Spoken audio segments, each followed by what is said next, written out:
భగవన్నామాను స్మరిస్తే శత్రువుల్ని సంహరించవచ్చు, ఎంతటి శత్రువులైనా సరే. సింహాచల నరసింహస్వామి దీనికి ఉదాహరణ.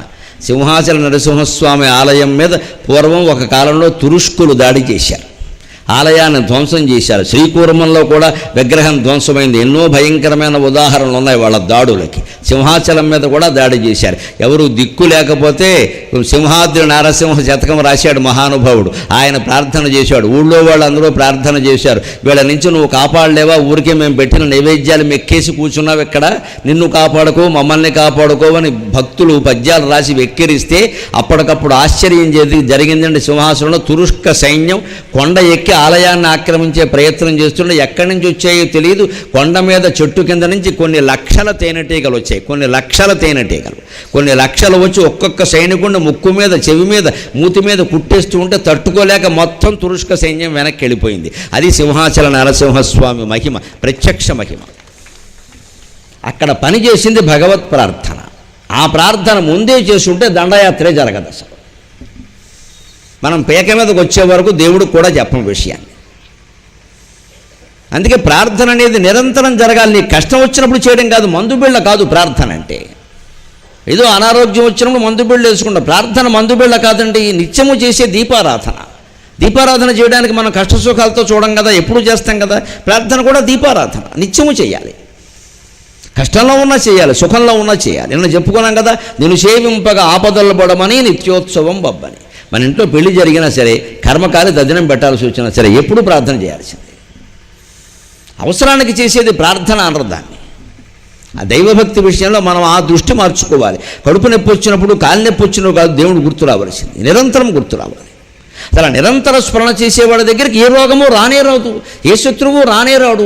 వాడి మీద దాడి చేద్దామని ఎవడన్నా సంకల్పిస్తే దేవుడు తట్టుకుంటాడు వాడిని. నువ్వెవడు అక్కడికి వెళ్ళడానికి? వాడి ఇంటి ముందు కాపలా ఉన్నాను నేను ఏమనుకుంటున్నావు, బలిచక్రవర్తి ఇంటి ముందు విష్ణుమూర్తిలాగా వాడి ఇంటి ముందు కాపలా ఉన్నాను రా, నువ్వెలా పెడతావు లోపలికి? వాడు నా నామాన్ని నిరంతరం స్మరిస్తున్నవాడు, ఎప్పుడూ నమశివాయ మానలేదు, నమో నారాయణాయ మానలేదు. ఎలా పెడతావు, నువ్వు చూస్తాను కదా అని మొత్తం అడ్డం వేసేస్తాడు. ఆ నమ్మకంతో మనం నిరంతరం స్మరించాలి. ఆ నిరంతర స్మరణే మనలో చాలామందికి చేతకాకపోతున్న విషయం. అందుకే చాలా కష్టాల, నష్టాల, రోగాల పాలవుతుంది. దానికే చెబుతున్నాడు ఇక్కడ, రిపు సంఘముల సంహరింపవచ్చు నరసింహ నీ దివ్య నామ మంత్రము చేత దండకస్తుని బంట్ల తరుమవచ్చు. చివరికి మృత్యు వచ్చి మీద పడుతున్నా సరే, నాకు ఇంకా నిన్ను ప్రార్థించడానికి ఆయుర్దాయం కావాలి అంటే మార్కండేయుణ్ణి రక్షించినట్టుగా, అనేక మంది, ఎంతోమంది భక్తులను రక్షించినట్టుగా భగవంతుడు మృత్యువును కూడా వాయిదా వేసి మనకి చిరంజీవిత్వాన్ని అనుగ్రహించడానికి సిద్ధంగా ఉన్నాడు. అందుకోసం నీ దివ్య నామ మంత్రము చేత దండహస్తుని బంట్ల తరుమవచ్చు, యమధర్మరాజు బంటును కూడా తరిమేయవచ్చు. కాబట్టి బలిర నీ బలిర నీ మహామంత్ర బలము చేత దివ్య వైకుంఠ పదవి సాధింపవచ్చు. చివరికి ఇదే మహామంత్రాన్ని శ్రీ నరసింహస్వామినే నమః, శ్రీ నరసింహస్వామినే నమః అనేటువంటి మహామంత్రాన్ని జపిస్తూ నేను వైకుంఠాన్ని కూడా పొందొచ్చునయా. భూషణ వికాస శ్రీధర్మపురి నివాస దుష్ట సంహార నరసింహ దురిత దూరా. ఇప్పుడు ఈ శతకంలో ఆనాటి సమాజంలో ఉండేటువంటి అవకతవకలు చెబుతున్నాడు. వాటి నుంచి సమాజాన్ని కాపాడమని ప్రార్థిస్తున్నాడు. ఆశ్చర్యం ఏమిటంటే అదే అవకతవకలు ఇప్పుడు కూడా ఉండడం ఆశ్చర్యం కలిగిస్తుంది. అది మనం చూద్దాం. అధిక విద్యావంతుల అప్రయోజకులైరి పరమ సుంఠలు సభాపూజ్యులైరి. సమాజంలో ఉండే దోషాలు చెబుతున్నాడు. ఇప్పటికి కూడా అవి అలాగే ఉన్నాయి, మీరు గమనించండి. అధిక విద్యావంతుల అప్రయోజకులైరి పరమ సుంఠలు సభాపూజ్యులైరి సత్యవంతుల మాట జన విరోధం వయ్యే వదరుబోతుల మాట వాసికెక్కే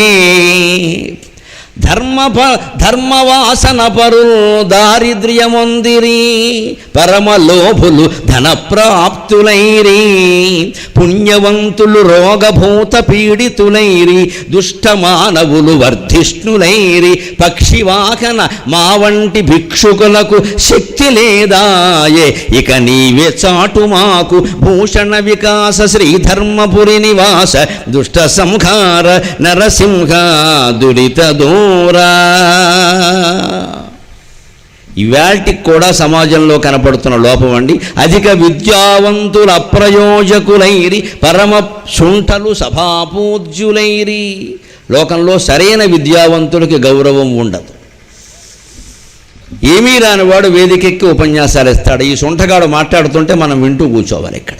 ఎందుకంటే వాడికి ప్రాధాన్యం ఉంటుంది. వాడు డబ్బులు ఇచ్చాడనో, వాడు కులాన్ని బట్టో, వాడి ప్రాంతాన్ని బట్టో, వాడికి ఉండే ప్రాబల్యాన్ని బట్టో వాడికి ప్రాధాన్యం ఉంటుంది.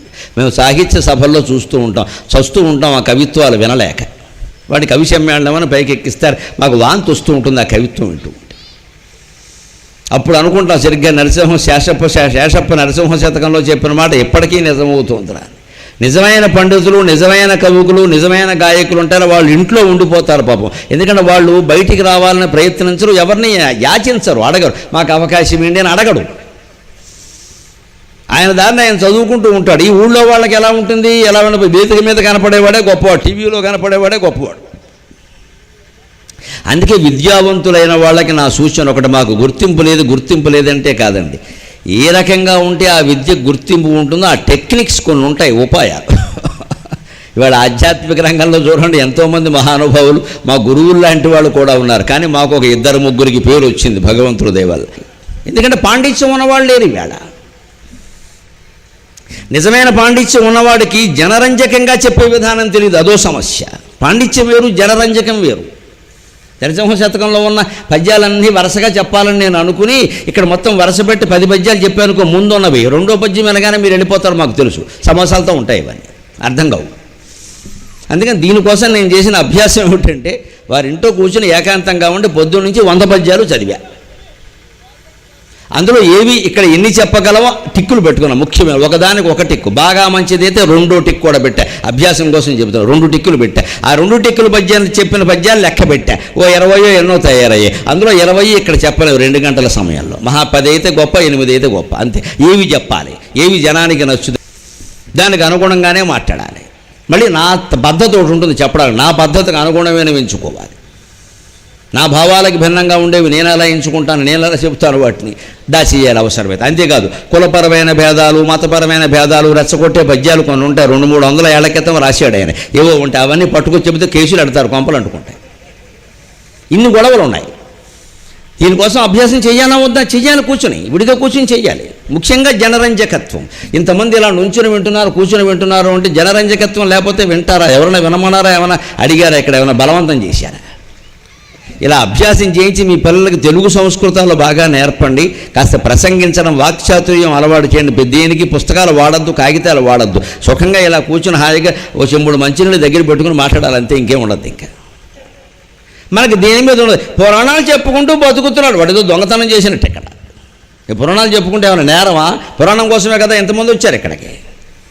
అంచేత ఎందుకు ఇది పూజ్యులు అవుతారు అంటే ఎవడు లేనప్పుడు ఏం చేస్తారండి? నిరస్త పాదపేదేశే ఎరండోపి ద్రుమాయితే. చెట్లు లేని చోట ఆముదం చెట్టే తులసి మొక్క అనుకుని పూజిస్తారు. కర్మ చేయమంటారు, రావి చెట్టు లేదు, ఏం చేయమంటావు?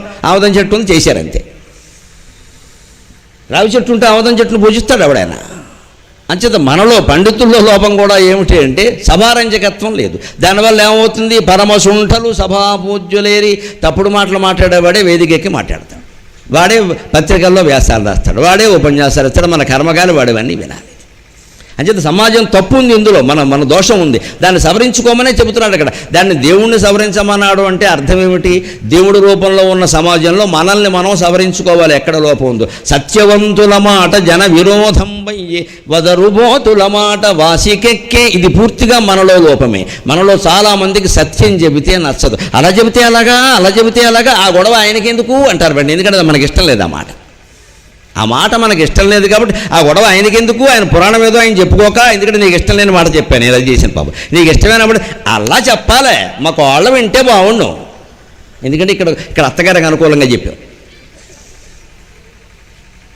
అదే కోళ్ళకి అనుకూలంగా చెప్పాం అనుకోండి, కోళ్ళ మా అత్తగారు వింటే బాగుండు, చంపేస్తుంది నన్ను బట్టు. ఇప్పుడు ఈ రోజుకి ఎంతమందికి అనుకూలంగా చెప్పాను నేను? నాకే పక్షపాతాలు లేవు. మన మనస్సును కూడా మనం ఎలా మార్చుకోవాలంటే, నువ్వు అనేదాన్ని మర్చిపోయి ప్రవచనం వినాలమ్మా, అప్పుడు నీకు అర్థమవుతుంది. నేను అనేదాన్ని మర్చిపోవాలి. నువ్వు, నీ కులము, నీ స్త్రీత్వం, నీ పుంస్త్వం, నీకుండే పదవులు అన్నీ పక్కనెట్టేసేయి. నువ్వు కేవలం శ్రోతవి, నేను వక్తని, అంతే. ఇక్కడ ఇద్దరూ భగవత్ స్వరూపలే అనుకుని వింటే అర్థమవుతుంది. అంతేగాని ఏదైనా ఒక వృత్తినో ఒక కులాన్నో చిన్న మాట ఏదైనా తప్పు మాట నిజం మాట అయినప్పటికీ అగో మా కులం వాళ్ళు అంటారా, పెద్ద గొడవ. మన కులం వాళ్ళందరూ ఏమైనా పవిత్రులా, మనం ఏం తప్పు చేయలేదా అనకూడదా? ఇవే జరుగుతున్నాయండి ఈవేళ. మాట్లాడడం మహాపాపం అయిపోయింది. మరి మాట్లాడక తప్పదయే. అంటే మన మనస్సుల్లో పెద్ద లోపం ఏమిటంటే మనకి ఇష్టమైన మాట తప్పితే సత్యం మనకి నచ్చదు. అది ఎంత సత్యమైనా సరే మనకిష్టం కాకపోతే గొడవ చేసేస్తాను. నీకు ఇష్టమైనట్టుగా మాట్లాడగలరా అందరూ? మహానుభావ ఇంతమంది ఉన్నారు ఇక్కడ. మీ అందరి ఇష్టాలు నాకెలా తెలుస్తాయి? నాకు ఇష్టం ప్రకారమే నేను మాట్లాడడం కుదరట్లేదంటే మీ ఇష్టాల ప్రకారం మేము ఎక్కడ మాట్లాడతాం? సత్యాన్ని మనకి ఇష్టం లేకపోయినా సరే భరించగలిగినటువంటి సహనం సంపాదించుకో. అప్పుడు వదరుబోతుల మాట వాసికెక్కే అన్నది ఉండదండి. వదరుబోతులు మాట్లాడలేరు ఎక్కడ. ఎందుకంటే సత్యాన్ని ప్రేమించే జనం ఉన్న చోట ఆ సత్యమే ప్రవహిస్తుంది ఖచ్చితంగా. నాకు నచ్చలేదు కానీ ఆయన చెప్పింది నిజమే కదా అని ఆలోచన రావాలి. నచ్చకపోవచ్చు, వెంటనే కోపం కూడా రావచ్చు, కానీ నాకు నచ్చలేదు కానీ ఆయన చెప్పింది నిజమే కదా అని ఆలోచిస్తే ఇవాళ కాకపోతే రేపు నీలో మార్పు వస్తుంది. అభ్యంతరాల అదే ఎప్పటికొచ్చింది అనేది వేరే విషయం. ఇవాళ కాకపోతే రేపు వస్తుంది, కానీ ముందు ఆ సత్యాన్ని సత్యంగా అంగీకరించాలి.